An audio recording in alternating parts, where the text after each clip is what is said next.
Her her Mahadev. Welcome to Shlok Trivedi with Dharmic Gyan. Subscribe to my channel. નમસ્કાર, રાધે રાધે.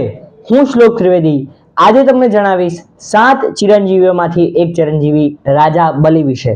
મિત્રો, મેં short વિડીયોમાં તમને જણાવ્યું હતું કે 7 ચિરંજીવીઓ ચિરંજીવી કેમ બન્યા એ વિશે હું ફૂલ સિરીઝ લાવી રહ્યો છું. એમાંથી આ પહેલો વિડીયો છે રાજા બલિ વિશે. આપણે વિડીયો તરફ આગળ વધીએ પહેલા આ ચેનલને સબસ્ક્રાઇબ કરી લો, ઇન્સ્ટાગ્રામ અને ફેસબુક પર ફોલો કરો અને શેર કરો વધુમાં વધુ આ વિડીયોને અને એન્ડ સુધી બન્યા રહેજો. તો ચાલો વિડીયો તરફ આગળ વધીએ.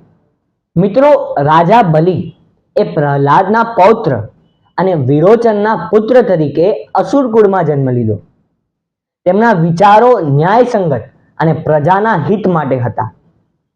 રાજા બલિના હૃદયમાં ખૂબ જ ભક્તિભાવ અને દાન પુણ્ય કરવાની સારી ભાવના હતી.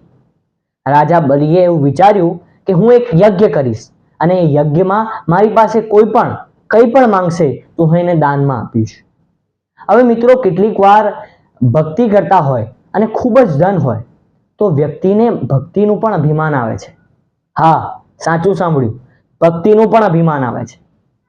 અને રાજા બલિને એ ભક્તિ અને ધન આ બેનું અભિમાન આવ્યું અને એ વાતની ગંધ ભગવાન વિષ્ણુને લાગી અને ભગવાન વિષ્ણુએ રાજા બલિની પરીક્ષા કરવાનું વિચાર્યું અને વામન અવતાર તરીકે જન્મ લીધો.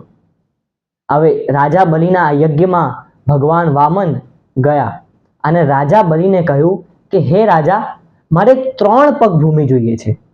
ત્યારે રાજા બલિએ કીધું, હે, માત્ર 3 પગ ભૂમિ જ? તમે મારી પાસે જે માંગવું એ માંગી શકો છો. ત્યારે ભગવાને કીધું કે ના ના, મારે માત્ર 3 પગ ભૂમિ જ જોઈએ છે. તો ત્યારે રાજા બલિએ કીધું કે જે જગ્યાએ તમારે 3 પગ ભૂમિ જોઈએ છે માપી લો એ જગ્યા. અને ત્યારે ભગવાને પોતાનું વિશાળ રૂપ ધારણ કર્યું અને પહેલો પગ મૂક્યો ધરતી પર, બીજો પગ મૂક્યો ગગનમાં અને ત્રીજો પગ મૂકવા માટે તો જગ્યા જ નહોતી. ત્યારે રાજાને કહ્યું કે હે રાજા, હવે આ ત્રીજો પગ હું ક્યાં મૂકું? ત્યારે રાજાએ હાથ જોડીને કહ્યું કે હે ભગવાન, હવે આ ત્રીજો પગ તમે મારા માથા પર મૂકો. અને આ વાત સાંભળીને ભગવાન પ્રસન્ન થયા અને રાજા બલિને વરદાન આપ્યું કે એ ચિરંજીવી એટલે કે અમર રહેશે અને પાતાળ લોકના રાજા રહેશે. મિત્રો, આજે કેરળમાં ઓનમ અને ગુજરાતમાં દિવાળીના બીજા દિવસે બલિ પ્રતિપાદ તરીકે ઉજવવામાં આવે છે.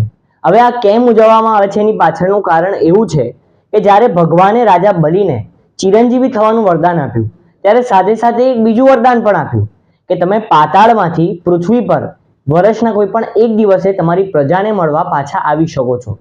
અને જ્યારે રાજા બલિ પોતાની પ્રજાને મળવા પાછા પૃથ્વી પર આવે છે એ દિવસને કેરળમાં ઓનમ અને ગુજરાતમાં બલિ પ્રતિપાદ તરીકે ઉજવવામાં આવે છે.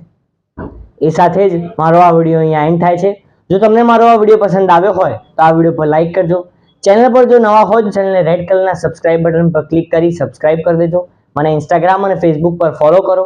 હું બીજા વિડીયો મળીશ. ત્યાર સુધી રાધે કૃષ્ણ.